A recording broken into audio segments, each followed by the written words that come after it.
Meu caro Ale Oliveira, vamos seguir comentando sobre o jogo e sobre o Fernando Seabra.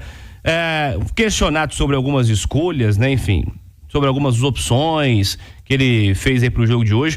Nós falamos aí defensivamente e um dos questionamentos teve relação com o meio-campo do Cruzeiro. Essa trinca de volantes aí, digamos assim, pelo menos na essência, Romero, Lucas Silva e Ramiro, teve sequência mais uma vez. Como desempenharam, hein, Ale? Olha, eu entendo que ele tem muita dificuldade em escalar. Eu acho que ele acaba escalando o que ele tem de melhor nesse momento. Não acho que o Machado seja mais jogador que nenhum desses três, com toda a sinceridade do mundo. Mas acho que principalmente Lucas Romero e Lucas Silva têm a mesma característica como jogadores de meio campo. São jogadores que têm um passe razoável, mas são mais lentos. São jogadores que se sentem muito à vontade dando início a jogadas, mas não pisando na área. Não são jogadores que correm o campo inteiro, embora o próprio Seabra tenha destacado o quanto cada um corre, né? Se desloca no campo, mas são jogadores mais lentos, né?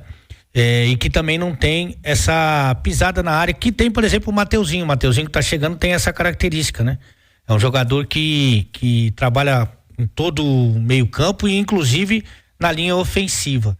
Então eu acho que os dois juntos, na maioria das vezes não tem funcionado bem, mas sinceramente entendo que nesse momento não tem muitas alternativas. E com relação ao Ramiro, vale lembrar que em condições normais de temperatura e pressão, ele não seria o titular. Eu acho que o Barreal ia jogar ali nessa meiuca ali, até se aproximando e dividindo um pouco da responsabilidade com o Matheus Pereira. De repente, em boas condições, aí o torcedor não vai gostar, mas até o Vital, né? O Vital pode ser esse cara, ele chegou a jogar ao lado do Matheus Pereira. Então, eu entendo que a coisa não está funcionando muito bem, mas de qualquer maneira você tem que entender a limitação do elenco.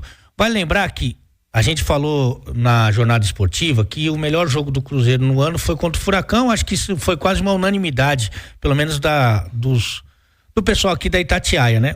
E aí o Lucas Romero não teve ao lado do Lucas Silva, né?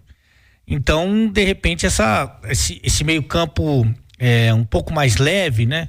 Que tenha mais movimentação, que tenha um pouco mais de velocidade, possa funcionar. Mas, de qualquer maneira, eu sinceramente acho que o que tem no elenco, hoje pelo menos que tinha, né? No elenco o Seabra escalou os melhores. Com o Barreal é titular e o Vital pode brigar por uma posição aí.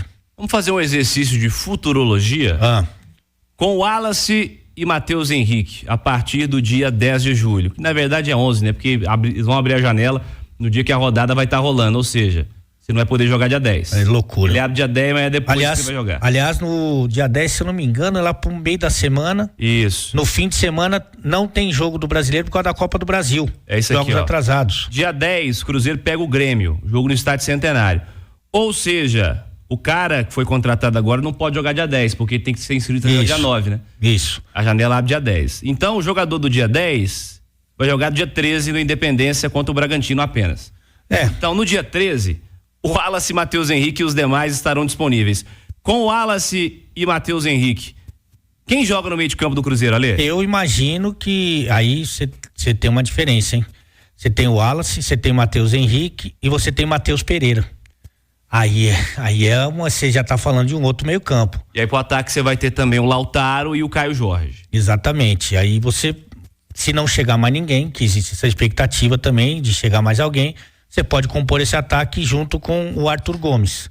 Então você já vê que você já tem uma cara diferente aí, né?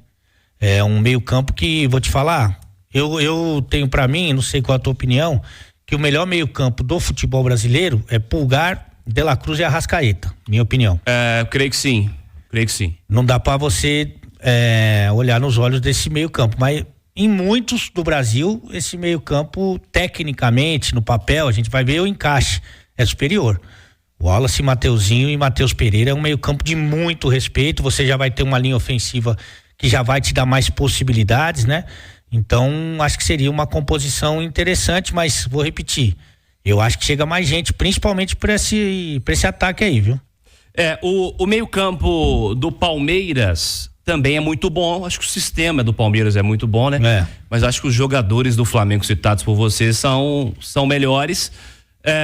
E esse meio-campo do Cruzeiro que tá se apresentando, que vai se apresentar a partir de 13 de julho, né? A data correta, a partir de 13 de julho, de fato vai ser um meio-campo para colocar o Cruzeiro em nível muito próximo dos principais elencos do país. Richard Rios, Zé Rafael e o Veiga, né? Que seria o meio-campo. Tá jogando também. O Aníbal agora, que é um baita jogador também, porque o Richard está fora. Também, mas eu imagino que o Rios seja titular, mas é um meio-campo também muito, muito forte. De qualquer maneira, já muda muito, né, o patamar, até porque a gente falou aqui do sistema defensivo que é sólido, deve chegar um zagueiro para jogar, para brigar por posição, um zagueiro de um outro nível, e pode chegar mais um atacante, mais uma grande contratação, que é um dinheiro mais ou menos que eles estavam deixando meio que reservado ali para um tipo Gabigol, né? Pode ser que esse cara chegue e também vai ser titular, mas você já vai mudando de patamar. Aí quando você quer um time mais defensivo, você tem essa rapaziada que tá jogando agora, você tem o Barreal que pode compor ali, sabe? Então você fica com mais opções, com mais alternativas.